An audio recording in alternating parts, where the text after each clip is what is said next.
It's getting kind of hot in here. Let me take this off. What's up, everybody? Welcome back to ENT Football. That was kind of corny, I'm not going to lie. But as you can see, I'm a huge Baltimore Ravens fan, and I'm also a huge Lamar Jackson fan. And one of the biggest talking points in the NFL right now is Lamar Jackson and his whole contract situation. So before I get into it, make sure you guys go down below, like this video, comment on the video, subscribe to the channel, all that good stuff. So on Tuesday, the Baltimore Ravens officially placed the non-exclusive franchise tag on Lamar Jackson, which means that this season the Ravens are going to be paying Lamar Jackson $32 million.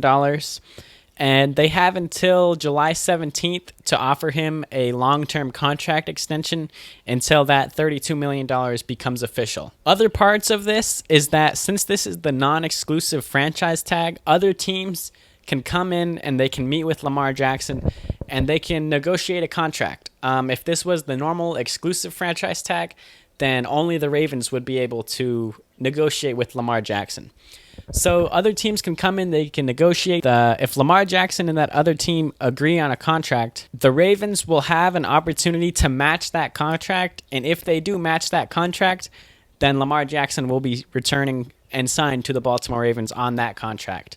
However, if the Ravens decide not to match that contract, that team that signs Lamar Jackson will have to give the Ravens their next 2 first-round draft picks. So that's all the details about the non-exclusive franchise tag. So a report came out the other day from CBS Sports' Josina Anderson. Now, they reported that Lamar Jackson is his aspiring contract that he wants to get is more guaranteed money than Deshaun Watson got in his contract last offseason, which is $230 million. So basically, Lamar Jackson wants to get more guaranteed money than the highest guaranteed contract in NFL history. So since that happened, or since that is the report, it's already come out since the Ravens put the franchise tag on Lamar Jackson that the Atlanta Falcons, the Carolina Panthers, the Miami Dolphins, the Washington Commanders, and the Las Vegas Raiders are all uninterested in Lamar Jackson. They are 100% uninterested. For example, the New York Jets, they ended up not getting Derek Carr, but they sat down, they had a lunch with Derek Carr, talked to him about some stuff. These teams aren't even willing to do that with Lamar Jackson. And so why did this come about? Why, for a former MVP player, why are these teams just uninterested when he's available? And that question has been asked a lot in these recent days, ever since this has happened and since these reports have come out.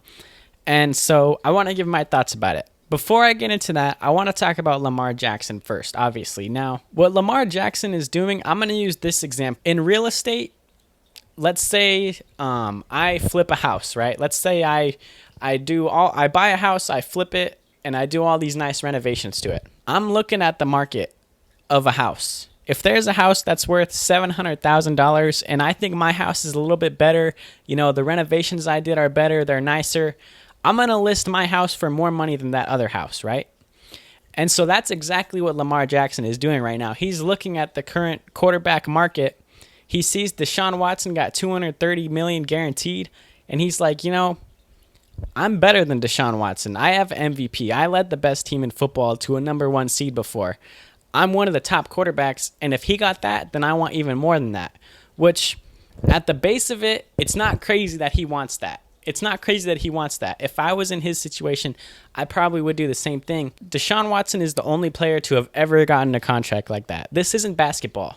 This is not the NBA. NFL teams are not just handing out fully guaranteed contracts like that. It's just not how the NFL works. Teams just don't want to have to pay him that much money, and that's also going to set a norm in the NFL, right? If Deshaun Watson and Lamar Jackson both get a contract similar to that, then these other quarterbacks in these upcoming free agency classes are going to be like, hey, I want that much money too. And then it's going to become a spiraling effect, and these owners are just not going to want that. Number 2, the 2 first-round picks. If a team is interested in Lamar Jackson and they want him, not only do they have to pay him that much money, they also have to give the Ravens 2 first-round draft picks, which is a lot. Why that's such a big deal is that all of the teams that are going to be interested in Lamar Jackson are going to be teams that think if they get Lamar Jackson, they can compete. A lot of the teams that are close to contention can't really afford to give up that much right now. They're still in a team building stage, and if they give up 2 first-round picks and they have to pay Lamar Jackson that much money, it's going to put them in a situation that isn't favorable for building a championship team. Now, here's a stat for you. Lamar Jackson is wanting to be paid a super ridiculous, crazy contract. Now, there's been some players, obviously, who have gotten crazy contracts like this, but I'm going to use this statistic because this contract that Lamar Jackson wants would be over 15% of the NFL salary cap. And so since the year 2000, only one quarterback has won a Super Bowl while making over 15% of his team's salary cap. That was Patrick Mahomes. Another reason why these teams are not as interested in Lamar Jackson as one might think is because a lot can go wrong if you pay Lamar Jackson this much money, right? If you give him all that guaranteed money and give up 2 first-round picks, if he starts performing at a level not up to his expectation, or if he gets injured, or if the team underperforms, we've seen a lot of instances like this in recent memory. We've seen Russell Wilson. The Broncos gave up a lot for him. They paid him a lot of money, and it went terrible, and now it looks like they're in a really bad situation. There's a lot that can go wrong with paying a guy this much money, and especially when you take in consideration, in the last 2 seasons, Lamar Jackson has only played 1 game in December. So once we get to the end of the season and these games start mattering more, it comes playoff time, it comes crunch time at the end of the regular season. The last 2 years, Lamar Jackson has not been available. And you know what my favorite quote is? I've said this on this channel many times. The best ability is availability. Number 1, do I think this is a good move for my Ravens? Yes, I do.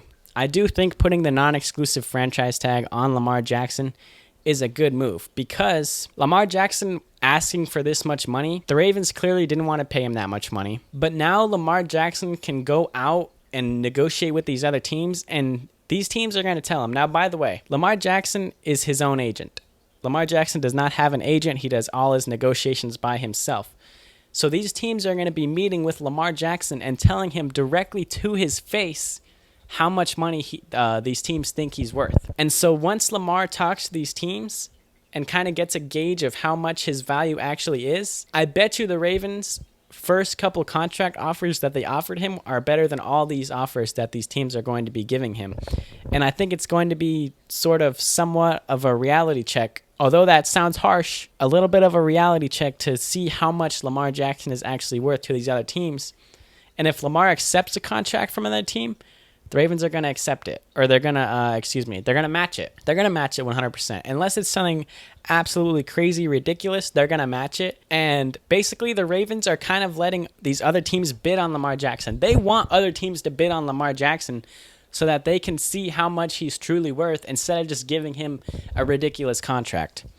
And so here's another statistic about why I think Lamar Jackson is going to end up on the Ravens again. In the last 30 years of NFL seasons, only 1 time has a player who has been given the non-exclusive franchise tag actually switched teams the season after. Only 1 time in the last 30 years. I don't think that the Ravens are going to end up not extending Lamar Jackson. Even if another team, if Lamar accepts a contract from another team, the Ravens are just going to match it, and they're going to have their number be decided by what those other teams are.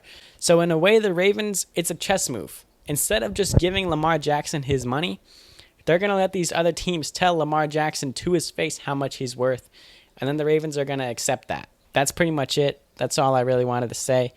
I think he's going to end up on the Ravens again, one way or another. I do feel bad for Lamar Jackson. I think that he probably feels very disrespected. He probably feels extremely disrespected. I don't blame him. It's unrealistic what he's asking for. It's unrealistic what he's asking for. I'll go back to that real estate example that I used, right? Let's say that for the top-notch houses, right? Let's say that the market value is $1 million. This is hypothetically. $1 million is the market value for like top-tier houses. And then out of nowhere, a house of the same value of those $1 million houses gets sold for $1.5 million. Now, let's say people are going to start listing their houses for $1.5 million, and the consumer, the buyer, is going to be like, I don't know if this is really worth that much money. Just because one house got sold for that much money doesn't mean that all these top-notch houses are going to be worth that much money now. And so that's kind of what's going on here with the NFL owners. But yeah, that's it. That's pretty much it. Leave your comment down below who you think Lamar Jackson's going to end up signing with. Do you think he's going to end up on the Ravens? Is it going to be I don't know. Just throw out your teams out there. Leave a like and subscribe to the channel down below. And I'm out of here.